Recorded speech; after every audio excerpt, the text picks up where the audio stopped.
Hey, it's Dan Daigle again. Thank you for joining me.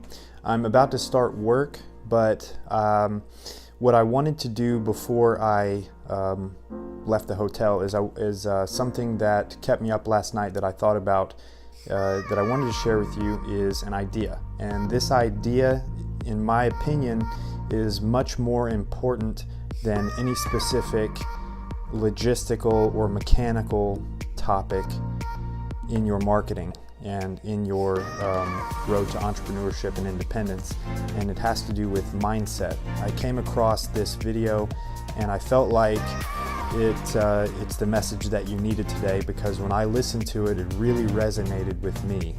So I hope that you find it as powerful as I do. I'm going to make this video available for download, so if you need to download this on your phone, listen to it on the go while you multitask, which is what I do all the time, because I'm always out and about doing stuff. So this is something that you can just play and your subconscious is going to pick up on it. What I want you to do is keep an open heart and an open mind when you listen, because this is going to help you in your pursuit of taking massive action towards your goals. So without further ado, what I'm going to do is make this available for download. If you have time to sit down and listen to this, feel free. But I hope you find it as powerful as I did. And here we go.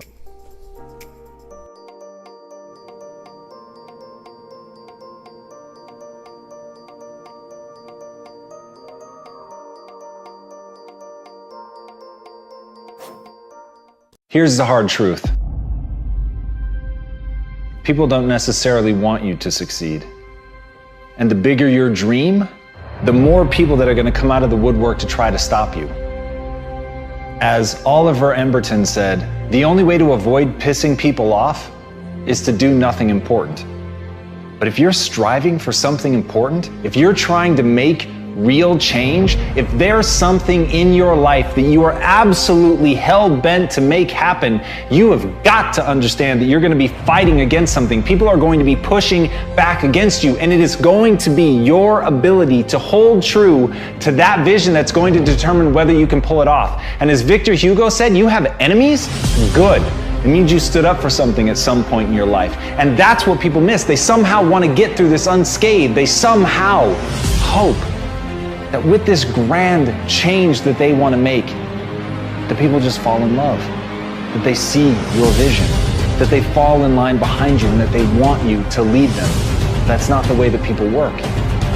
Having a vision already puts you in an incredibly rare group of people. Being able to see something that other people can't see, that is the role of a visionary, is literally to interpret the world that other people don't even know exists and bring it into fruition and get people excited about it, get them to fall in line. But understand, when you build an army, you will have an opposing force.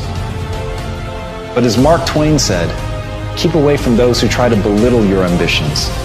Small people always do that. But the really great ones, they make you believe that you too can become great. And that's the kind of person that you want to surround yourself with. You want to surround yourself with people that believe in you. You want to surround yourself with people that even when they can't see it, they can see you.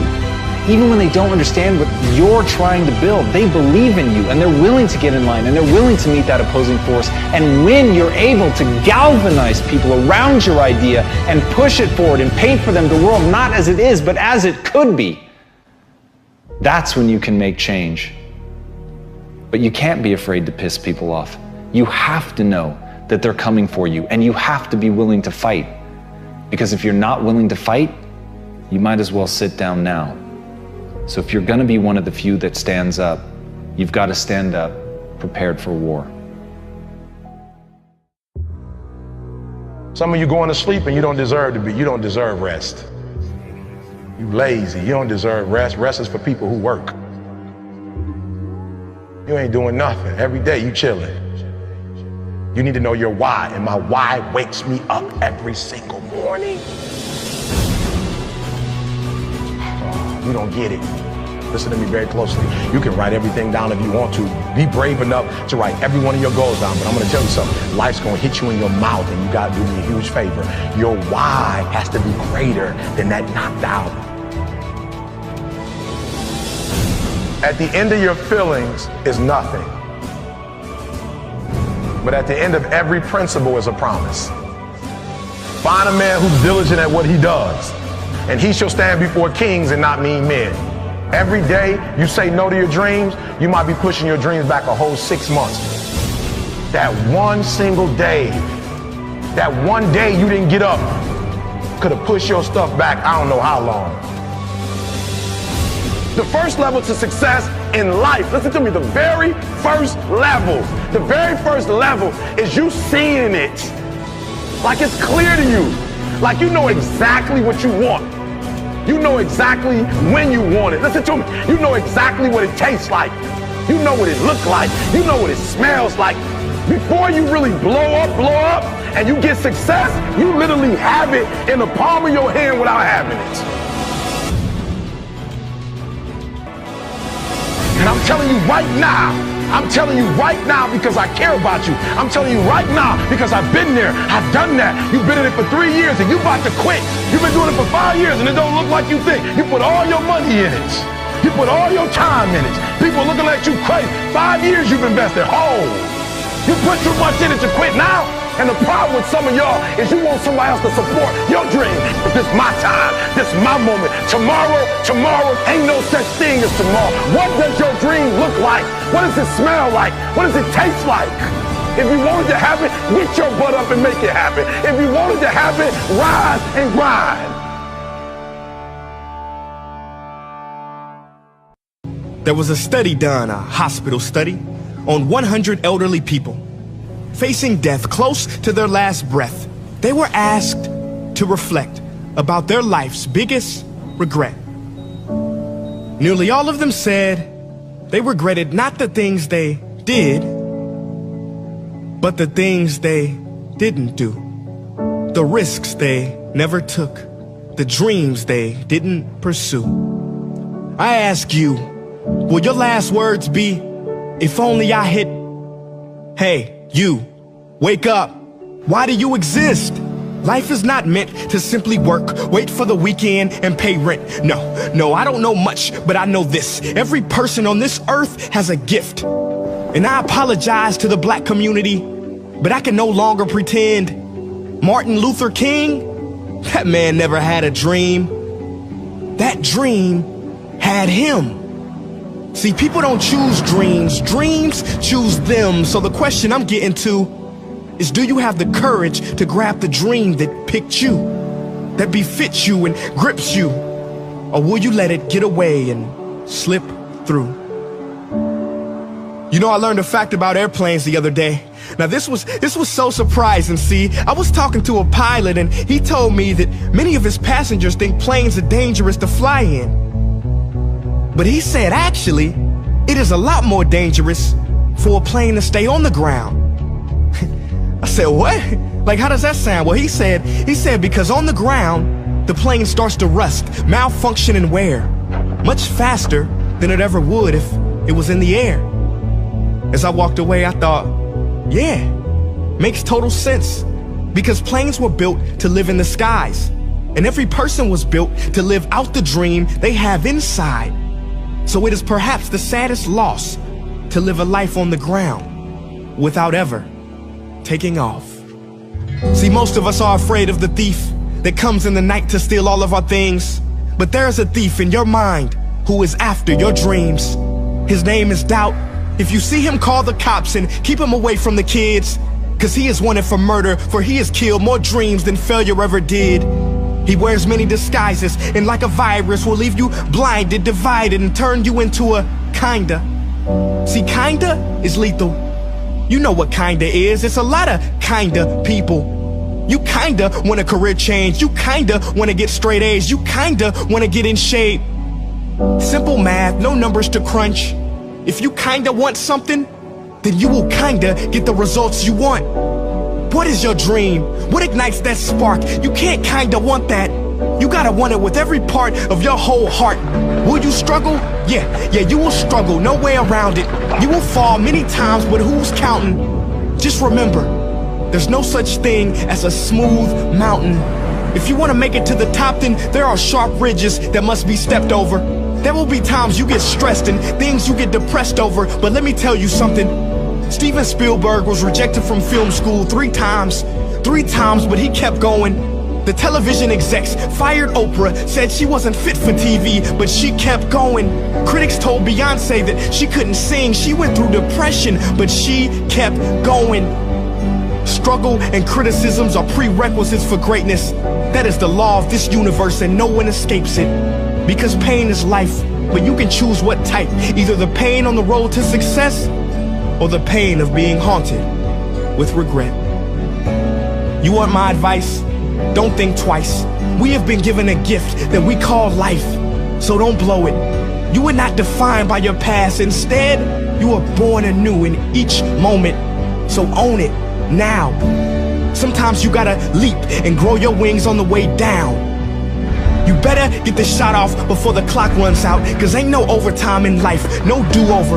And I know I sound like I'm preaching or speaking with force, but if you don't use your gift, then you sell not only yourself, but the whole world short. So what invention do you have buried in your mind? What idea, what cure, what skill do you have inside to bring out to this universe? Uni meaning one, verse meaning song. You have a part to play in this song. So grab that microphone and be brave. Sing your heart out on life's stage. You cannot go back and make a brand new beginning, but you can start now and make a brand new ending. Most of us lower our standards. Why? Because who you spend time with, my friends, is who you become. Quality of your life is the quality of where you live emotionally. Like, we all have a home. Angry people find a way to get angry, even if their life doesn't have anything to be angry about. We can always find it. Sad people find a way to be sad. Caring people find a way to care for other people. So one thing you got to identify is, where are you living? What's your home? What's your habit? And then the way to change it is that when I was homeless, literally on my own, just getting started, I didn't have the internet, but I decided I had to go to a library and I had to feed my mind. And I always tell people the first stage is, weeds grow automatically. One of my teachers taught me, he said, every day stand guard at the door of your mind and feed it something good. Because if your worst enemy puts sugar in your coffee here, you're fine. If your best friend by accident trying to help you puts some strychnine, you're dead. So if you feed your mind every day, 30 minutes a day of reading something, hearing something. Second, you got to strengthen your body. And the reason, Pierce, is fear is physical, right? So is stagnation, so is numbness, so is sadness, so is rage. And when you go in and change your body by an intense workout or a run or even an intense walk and the blood's flowing through you, science has shown it instantly changes your biochemistry. And now your mind and body are working together. Third thing, all these people did in common, if you watch, they found a mission bigger than themselves. Yeah. Something that they wanted to aspire to that was worth more than their pain. And then the fourth thing is, you got to find a role model. You heard it with Nick. Almost everybody finds a role model that makes it real. Yeah. When you get a role model, it becomes real to you if you get a plan, you get a goal plan, and you take massive action. And the last step, number 5, there's always somebody worse off than you are. I don't care what you've done. So if you can go help somebody worse off, it puts your life in perspective. And it also reminds you, life's not about me, it's about we. I always tell people, the secret to a great life, the secret to living, is giving. And when you realize there's something in you still to give, even if you lost your legs, even if you've been through a horrific financial situation, your life can improve, but more importantly, you'll have a meaningful life because your life will contribute to other people. Decide to develop the habit right now, the habit of focusing on what's right in your world instead of what's wrong. The habit of focusing on what you do have instead of what you don't have in a situation. And as basic as that is, and as well as you know it, you've got to make it a habit, because those habits form the chain of your ultimate character, of who you become and how you end up living your life. We've got to condition ourselves, because if we don't, we'll go back to the automatic state that most people live in today's society. The way to develop the habit is to go on a mental diet. It's that you immediately do not allow yourself to hold a negative feeling, a negative thought for 7 straight days, day and night, even when it gets tough, even when somebody disappoints you, even when you get frustrated, even when you give your all and it still turns up lousy. Listen, if all I did was rant and rave on this tape and you didn't listen to anything else I said, but you took on this 7-day challenge, you can't believe what it'll do to your life. If you get yourself in a state of certainty that this is going to work, I'm going to find the way, and if this doesn't work, I will make the way, then you tap a lot more potential. And when you're certain in your potential, you take massive action. When you take massive action, you really believe in something, you get great results. When you get great results, your brain goes, see, I told you I was a stud. People tell me all the time, oh, I'm skeptical or I'm pessimistic. I said, no, you're gutless.